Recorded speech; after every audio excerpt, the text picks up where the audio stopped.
Boa noite, nobre cainita. É uma honra ter você em meus domínios. Eu sou Rodrigo Marajá e esse é o Alpha RPG.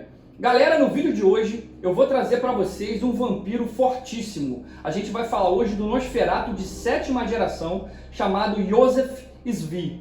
O Joseph, galera, era filho de um rabino. O Joseph, desde cedo, ele dedicou a sua vida para os estudos. No entanto, estimulado pela violência que esporadicamente acontecia contra o seu povo judeu, ele também começou a treinar para o combate. Pouco depois dele atingir ali a idade de um homem, 12 anos de idade, na Idade Média, o seu pai adoeceu e morreu. E com o seu pai morreram também os sonhos do seu filho se tornar um estudioso notório. O jovem, então, acabou se tornando um aprendiz de açougueiro lá no gueto judeu, para sustentar a sua mãe, que era idosa. Com o passar dos anos, o Joseph cresceu e se tornou um jovem forte e inteligente. E ele, da mesma forma de quando era criança, ele manteve o seu amor pelos estudos. O Joseph, então, coincidentemente, conheceu algumas pessoas que lecionavam na universidade e ele começou, então, a estudar na parte da noite. Muitas mães consultaram aos casamenteiros sobre Joseph como um potencial marido para suas filhas. Como aspirante a rabino, ele era um ótimo partido, mas tudo mudou na noite em que certos cristãos invadiram o gueto judeu e espancaram e mataram vários judeus que eles encontraram pela rua. Inclusive o Joseph, ele foi violentamente espancado quando ele voltava de uma das suas aulas com um de seus professores. A metade da cabeça de Joseph foi esmagada para dentro, o seu nariz foi deslocado contra a sua bochecha e parte da sua mandíbula foi até mesmo arrancada. As botas de seus agressores esmagaram as suas mãos e a sua coluna estava prestes a se quebrar. Quando ele finalmente perdeu a consciência de tanto apanhar para aqueles cristãos, os cristãos então saíram em busca de outras vítimas, deixando-o ali morrendo em um beco escuro. Então, passando ali naquele beco escuro, coincidentemente, um vampiro ancião chamado Iehuda encontrou Joseph exalando o seu último suspiro. E o poderoso vampiro perguntou se Joseph queria vingança contra os seus agressores. Mas o garoto conseguiu sussurrar um não entre os seus dentes totalmente quebrados. É isso mesmo, galera, ele não quis vingança, ele disse não. Intrigado com aquela resposta, o Iehuda, o ancião vampiro, ele então perguntou: então você quer defender pelo menos os outros disso que você acabou de passar? E o Joseph então disse que sim. Iehuda rapidamente abraçou o jovem e o conduziu para o seu refúgio sob o cemitério judeu. Quando o Joseph acordou, galera, ele já era um cainita, porém com o corpo totalmente distorcido para sempre. A sua aparência final ficou definida exatamente na forma como ele havia morrido. Isso é, totalmente espancado, totalmente deformado. O seu senhor capturou então 2 dos homens que o atacaram, e eles foram a primeira refeição daquele vampiro recém-criado.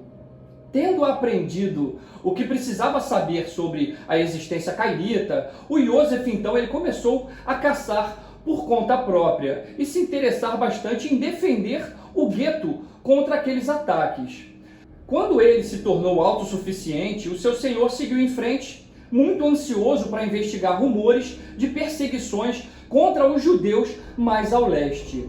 Embora exista um príncipe em Praga e Joseph reconheça esse título, ele acabou ganhando uma posição muito importante entre os cainitas da cidade, muito por sua insistência em controlar o seu próprio território.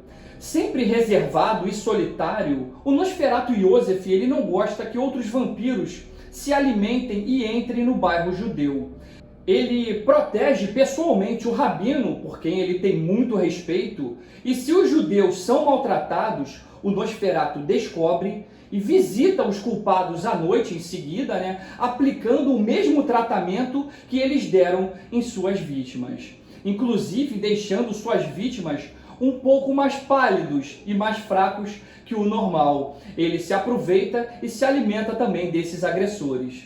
O abraço estranhamente deixou Iosef amaldiçoado com um esmagador desejo pelo sangue de jovens, e ele se alimenta quase que exclusivamente da juventude cristã e pagã da cidade. Em alguns casos, a sua sede o levou a matar as suas presas, alimentando-se demais delas. Às vezes, o Iosef, ele tem sido imprudente, essa que é a verdade, né? Deixando evidências que ligam o assassino das crianças com o gueto judeu. Muitos cidadãos de Praga agora acreditam que os judeus, na verdade, estão assassinando as crianças cristãs, bebendo o seu sangue ou usando esse sangue em ímpios rituais. A história se espalhou até se tornar um mito popular. Embora Iosef se arrependa amargamente, a morte dessas crianças não pode ser contida, essa que é a verdade. O Iosef, ele tem a constituição mediana, tá? Ele não é tão forte, a sua cabeça ela é meio que achatada, né, do lado esquerdo, e em seu rosto falta parte da sua mandíbula, né, revelando aqueles dentes podres do lado direito do rosto, né? O seu nariz, ele é um pouco mais que uma massa disforme, e todo o seu corpo é como se fosse torcido, ele é todo torto, cara. A pele dele fica até meio solta assim, com uma coloração peculiar ali entre o amarelo e cinza, com as manchas marrons, né, daquelas agressões que ele sofreu, né? Assim, ironicamente, galera, o seu cabelo, né, ele permanece preto e ondulado, né? E os seus olhos, eles são lindos, eles são uns olhos na cor verde.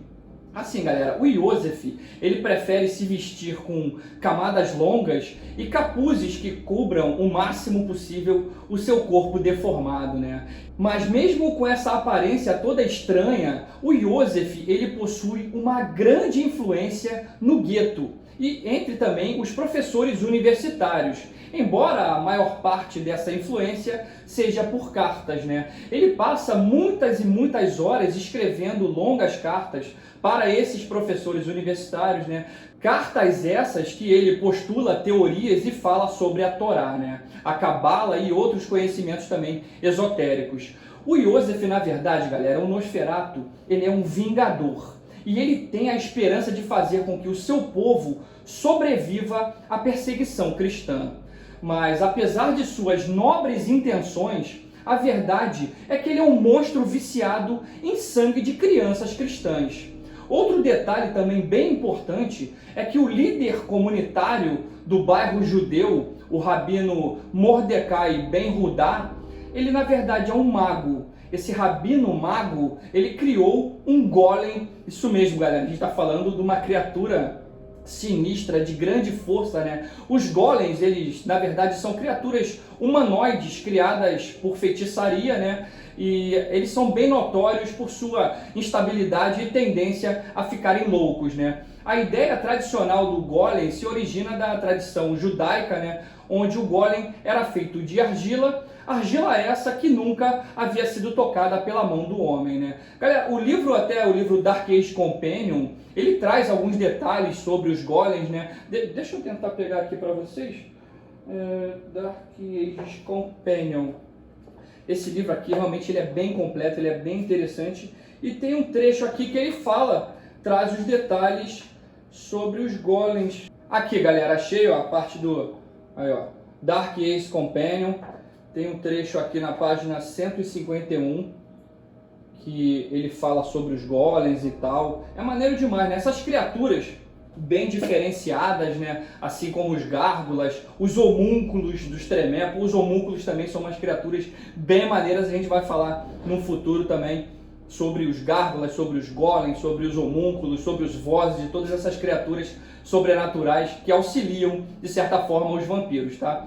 De qualquer forma, esse rabino Mordecai Ben Hudá, né, esse mago, enfurecido pelas perseguições e ataques dos cristãos e de alguns vampiros ao seu povo, ele criou então esse golem que patrulha as ruas do gueto na parte da noite. Esse boneco vivo é capaz de incríveis feitos de força e ele obedece exclusivamente às ordens desse rabino. O Mordecai Ben Hudá, ele não sabe, mas o tal golem, ele também está sendo manipulado por um seguidor de Kupala, galera, isso mesmo. Um dos seguidores de Kupala está conseguindo manipular o Golem de certa forma. E esse Golem, então, ele está matando qualquer um que entra no gueto na parte da noite. A realidade, galera, é que o Rabino, ele mal tem controle sobre esse Golem, né? Ele está se tornando cada vez mais independente a cada noite. E o Yosef, ele sabe que o Rabino Ben Hudá é o criador desse Golem e ele sabe também o método como destruí-lo. E isso, galera, é muito importante, pois num certo momento, né, um tremé chamado Ardan Lane, a cria até de Celestim, tá? Lembra do Celestim que apareceu na nossa última crônica? Então, o Ardan Lane, esse tremé, ele tem tentado sequestrar o Rabino na esperança de convertê-lo como seu carniçal. Até porque o Rabino, ele é um mago, né? Ele é um humano. Então, esse tremé, ele está tentando, né, sequestrar esse Rabino como forma de trazer essas informações ocultas do Rabino para dentro de sua cabala, né? Ali, galera, o livro Transylvania by Night, ele traz até algumas possibilidades para que o narrador explore essa história, nesse plot. Como, por exemplo, o tremé Ardan Lane, ele pode criar alguns problemas ali para os personagens dos jogadores, né? Forçando eles a interagirem com o Yosef e até mesmo com o Golem. Isso para quê? Para que ele tenha tempo suficiente, né, para tentar raptar, sequestrar o Rabino, né? Então, se o Ardan Lane ele tiver sucesso em seu plano, os personagens e o Yosef Zvi, caso eles sobrevivam, né? Então, pode ser que eles até realizem o resgate ao Rabino, né? Mas por esse tempo que o Golem ficou sem a presença do Rabino para contê-lo, o que pode acontecer é que o Golem fica totalmente louco, né? Matando sem pensar a todos que se aproximam dele, né? E é claro que os personagens podem ser o alvo principal, né, dessa fúria descontrolada do Golem, né? Isso é um dos trechos que o livro Transylvania by Night traz de opções, né, para os narradores incrementarem as suas histórias, né? De qualquer forma, o destino do Yosef Zvi, galera, é que o príncipe de Praga, o Ventru de 8ª geração, o Rudolf Brandl, ele fica farto desse controle que o Yosef tem sobre o bairro judeu de Praga, né? Até porque a realidade é que o Yosef isola de certa forma essa área é dele, né? Então, o príncipe Ventru ordena ali em 1199 que o Yosef abra o gueto e deixe os seus aliados começarem a se alimentar por lá, né? O Nosferatu, então, o Yosef, ele se recusa. E o príncipe Rudolf, ele então envia um grupo de carniçais para retirar o Yosef de seu abrigo durante o dia, né, e matá-lo.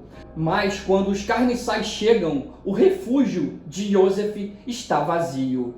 Naquela mesma noite, então, o Nosferatu preparou um ataque ao príncipe, entrando pelo castelo de Praga, pelos acessos secretos, né? E ele, como um bom Nosferatu, conhece todos esses acessos. Então, o Yosef, ele entra no castelo de Praga, ele mata o príncipe Ventru, isso mesmo. Ele mata o Rudolf, galera. E a primeira coisa que ele faz após matar o príncipe, né, é procurar os Premsli e fechar um acordo com essa família.